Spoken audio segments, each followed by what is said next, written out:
Добро пожаловать в мой канал. Carté où s'arrêtera l'affaire Nordal-Lelandais. Mercredi, l'ancien militaire, déjà soupçonné de l'enlèvement et du meurtre de Maëlys, 9 ans, a été mis en examen dans un deuxième dossier, celui de l'assassinat du militaire Arthur Noyer, porté disparu mi-avril. Une avancée qui pousse les enquêteurs à se pencher sur d'autres dossiers à l'issue de la mise en examen. Le procureur Thierry Brand reconnaissait qu'il fallait regarder toutes les disparitions inquiétantes dans la région. Europe1.fr a recensé tous les lieux faisant l'objet de vérification sur une carte. Domessin, le domicile du suspect Nordal-Lelandais, a grandi dans ce village de Savoie, avant de le quitter pour rejoindre l'armée en 2002. Il est revenu en 2007, après avoir été réformé. Quelques mois avant la disparition de Maëlys, il était retourné vivre au domicile de ses parents.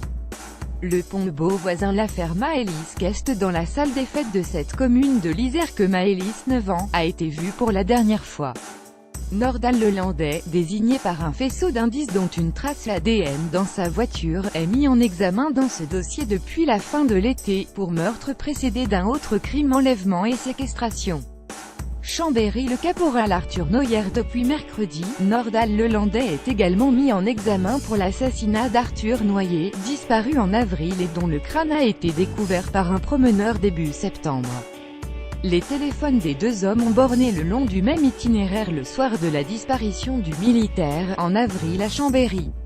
Ce dernier a été vu pour la dernière fois en train de faire du stop rue de la République. Le fort de Tamier. Jean-Christophe Morin et Ahmed Amadou. Jean-Christophe Morin et Ahmed Amadou ont disparu respectivement en septembre 2011 et 2012, après le festival de musique électronique Elements, organisé au fort de Tamier, en Savoie. L'enquête sur la disparition du premier est relancée en raison de la proximité géographique entre le fort et les lieux que fréquentait Nordal-Lelandais. De même pour le second, qui connaît le suspect de vue selon son cousin, interrogé par France 3, Talloires-Montmain. Adrien Mouriamé. Début juillet, Adrien Mouriamé, un Belge de 24 ans, se volatilisait dans la région du lac d'Annecy. Cuisinier, il travaillait depuis quelques semaines dans un hôtel de la commune de Talloires-Montmain. Pour des raisons de proximité géographique et en raison de son profil similaire à celui d'Arthur Noyer, un jeune homme, se déplaçant seul, les enquêteurs effectuent des vérifications quant à l'emploi du temps de Nordal-Lelandais le jour de sa disparition. Chambéry. Adrien Fiorello. Adrien Fiorello, étudiant de 22 ans originaire de la Loire, a disparu le 6 octobre 2010, rappelle France 3.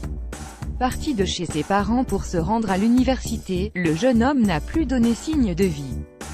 Si sa famille réclame aujourd'hui que des vérifications soient faites, c'est parce que l'enquête a établi que son téléphone portable avait borné à Chambéry, en Savoie.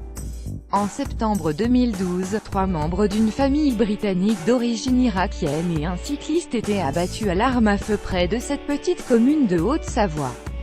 Si les circonstances des meurtres semblent radicalement différentes des autres affaires examinées par les enquêteurs, des vérifications doivent encore être effectuées. L'arme du crime, un pistolet utilisé par l'armée suisse au début du XXe siècle, avait un temps orienté les recherches vers un militaire. Or, Nordal-Lelandais a servi dans l'armée pendant 5 ans. Guermantes la piste. Estelle Mouzin, l'avocat du père de la fillette de 9 ans, disparue en 2003 en Seine-et-Marne, a demandé au juge chargé du dossier de sa disparition d'enquêter sur Nordal-Lelandais. C'est une vérification normale, une démarche que l'on fait forcément quand il y a un enlèvement de petite fille, a-t-il expliqué. Au moment de la disparition, le suspect était en service dans une caserne à 140 km de Guermantes.